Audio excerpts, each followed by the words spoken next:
Let's see here. As President Donald Trump and Elon Musk continue to use DOGE to dismantle government overspending like USAID, the media goes into a frenzy, desperately trying to convince the public that frivolous spending was a good thing. In Cambodia with a team that clears landmines and leftover explosives, but a freeze in U.S. foreign aid funding around the world could seriously upend progress. Cambodia is one of the most heavily contaminated landscapes on the planet, littered with tons of bombs, bullets, and landmines, left over from years of brutal civil strife and a lot from U.S. bombing campaigns during the Vietnam War. The State Department has been a major backer of demining groups here. With American aid drying up in places like Cambodia, projects everywhere will depend on other countries to fill that funding gap, including China. Oh no! China might have to spend their money on humanitarian aid on the continent that they share. How dare we expect them to contribute? We better immediately resume sending billions of dollars to minesweeping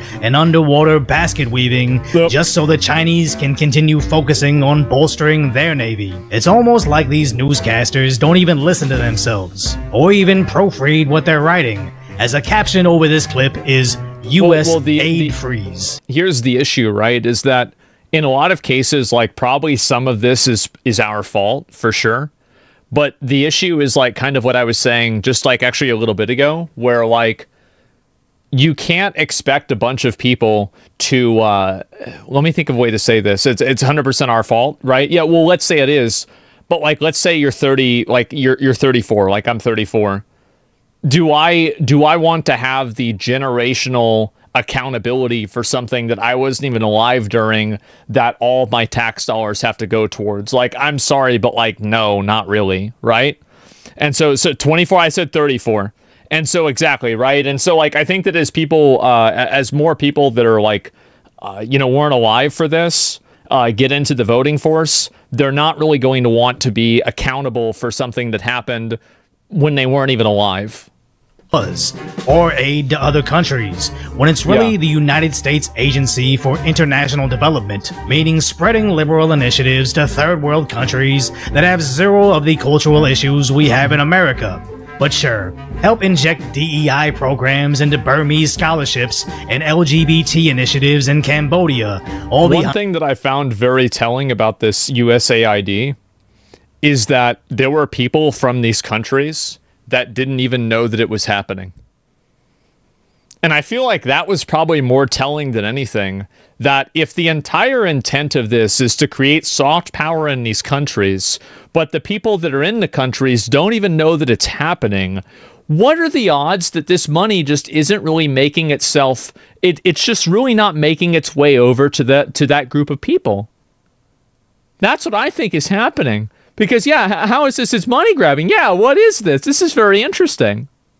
Behind the guise of sweeping landmines on the side. As I do understand, landmines are terrifying, but it's not like once the local residents stop receiving checks from the American taxpayer, they'll just shrug their shoulders and say, I guess I'll just let my kids' limbs get destroyed. No, they'll find a way to take care of the issue, or better yet, their local government can use their resources to take care of their issues. And this isn't me being callous to the fact that American tax dollars from half a century ago may have planted some of those. Well, it's like, I mean, this guy's probably like somewhere around my age, right? Munitions. This is me having absolutely zero faith that if we continue to throw them billions of our dollars in an effort to eliminate their landmine issue, more than 99% of that cash is never actually going to go to protecting their people from landmines. As USAID is an aid, it's $29 million going to improve young Egyptian skills, $30 million for the LGBTI experience in the Caribbean, $4 million to fight internet trolls. Bro. To fight, this is, I bet there are people, you know, like that meme of like the really big fat guy with the water pipe, and then there's the little skinny guy trying to get like 1 or 2 drops. I think that the big fat guy is these different bureaucrats, and the skinny guy is the actual citizens. I bet probably like a very small fraction of this actually gets seen by the public and distributed in a way that's beneficial. I think that it's totally mismanaged, probably. We gotta stop the spending. Yeah, exactly. in Kazakhstan, and even when we spend here locally, there was $59 million for hotels in New York City, but for the migrants. And remember, we covered the crisis in NYC at length, then discovered that we house migrants in the Roosevelt Hotel for millions, proposing an additional $220 million, all going to Pakistan, as Pakistan's government owns the Roosevelt Hotel in America, who is now being handsomely compensated to assist in the destruction of New York City. But as long as we label all this as aid and life-saving, the news media can prance around in the public's face, trying to shame us into continuing this obvious scam. As a politician, I think that's what happens primarily, is that people put an emotional slant on this, and then they try to use that in order to make people afraid to push back against it. And I think that if you actually look at the numbers and see how it actually fits together, it wouldn't make as much sense. Politicians are now claiming eliminating fraud is unconstitutional.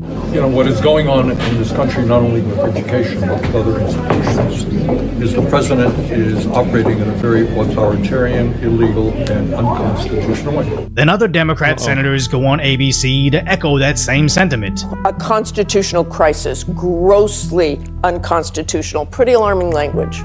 Yeah, listen, I think this is the most serious constitutional crisis the country has faced. Certainly since Watergate, the president is attempting to seize control of power and for corrupt purposes. And now CNN parrots their talking points. And tonight, there are warnings that the U.S. is dangerously close to wait, never mind. Maybe not. Constitutional crisis. Then NPR, The Intercept, Fox News. What happens if Trump starts ignoring court rulings? We break it down. Constitutional crisis looms. Democrats continue to panic over a constitutional crisis caused by DOGE. I think what's ended up happening is that this has been like another trained. I think the media has done a really great job at training people to not care about them. And I think a really good example of it is the Napoleon quote that Trump did yesterday. Is that, I mean, I'll be honest, as somebody, I've been very positive about Trump being president. I'd say about 90% of the things that he's done I've agreed with, maybe a bit less, maybe a bit more, depending. But I don't think that I don't think that the Napoleon tweet was a good tweet. I don't think it was a good thing to say. But the problem is that when you constantly have this highly elevated, super extreme language that's used all the time, when something problematic actually happens, people are going to be so desensitized to it that they're not even willing to listen. And I think that's what's that's what's happening. The New York Times, Yahoo, MSNBC, AP, and basically everybody is echoing the so-called constitutional crisis we're currently facing. And there's a reason this meme took off, I think, in late 2020. First, it was 15 days to slow the curve. Then it was lockdowns and masks. Then it was, support this war in Eastern Europe. Then vote Kamala to save democracy. And now, DOGE is a constitutional crisis. If suddenly and all at once, every single news outlet all says the same exact line in the same exact way, it almost seems like we have a Chinese-style state-sponsored media. As interesting. I feel the same way about that, by the way. This is the same thing I said about games media on a smaller scale, is that everybody was talking about how it was bad that only one company owned all of these other different media outlets. But if you could, I couldn't have told you the difference. If I had read an article from any games publication, I could have assumed it was from any games publication because they basically all write the same, they sound the same, they have the same message, they even use the same terms like the return to form, etc. I think that it's insane. Interestingly enough, we're finding a lot of news outlets received money directly from the government. Then those same news outlets are telling us to stop looking into government spending. Seems suspicious, especially when they basically champion Biden for notoriously not listening to the law. Billions of people's debt was literally about to get canceled. But then some of my Republican friends and elected officials and special interests sued us, and the Supreme Court blocked us. But that didn't stop us.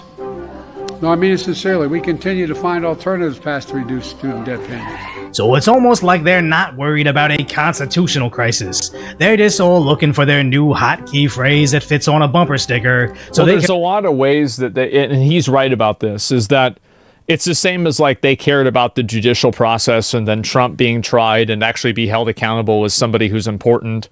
And then Hunter Biden gets a 10-year pardon pass. I mean, I feel like it's very obvious that if this really was an issue that you had, you wouldn't have done that. It's just obviously bullshit, right? Can all reiterate the same line at the same time to make the normies think Elon uncovering government fraud is against your best interest, when in actuality, they only seem to be protecting themselves. As watch Fox News dunk on MSNBC for blatantly misinforming their viewers. Somehow convinced the United States government, specifically the United States Department of State, that the taxpayers of the United States of America should spend $400 million buying, quote, armored Tesla production units. Isn't it great and definitely not at all illegal or profoundly corrupt? Definitely not ripping us all off to pay themselves, right? Donald Trump didn't give that contract to Elon Musk. Joe Biden gave it to him. I've said this several times on... That was a real bad one. That was a crazy... That's one of the worst ones. It doesn't get worse than that.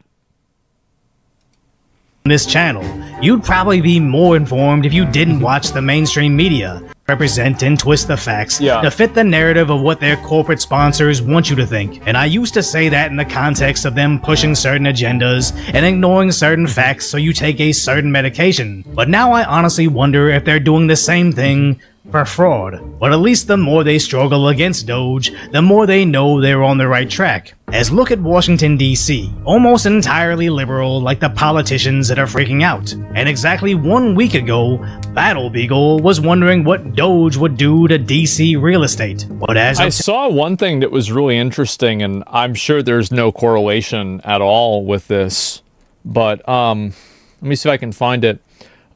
In Washington, D.C., a lot of Google searches have started to explode for criminal defense lawyer, RICO law, Swiss bank, offshore bank, wire money, IBAN, and statute of limitations. Very interesting that that happened. I mean, I like, we are in a world of coincidences here. I don't know what to say. Today, it's exploding with new listings, mainly of $1 million to multi-million-dollar properties. How much bloat did DOGE just expose? Because they've only started to freeze these government programs, and already all these allegedly rich people can't stay in their DC mansions anymore, which makes these political freakouts and marches in the streets make a whole lot more sense now. Where if you own a $3 million mansion, you should be making at least $2.3 million annually, which brings me to the final... That's not quite accurate. I think if you have a $3 million mansion, you got to afford a down payment of 20%. That's $600,000. Average person probably be able to... I'd say like $400,000 a year. $400,000 to $600,000 a year. You know, like average to own a $3 million mansion. Trends across America for lawyer is pretty consistent throughout the year, but in DC only, it suddenly skyrocketed on nearly the exact date Donald Trump was inaugurated as president, and continues to climb. I know search terms... Now, I'm sorry, but this does look like a roach out to me. It does.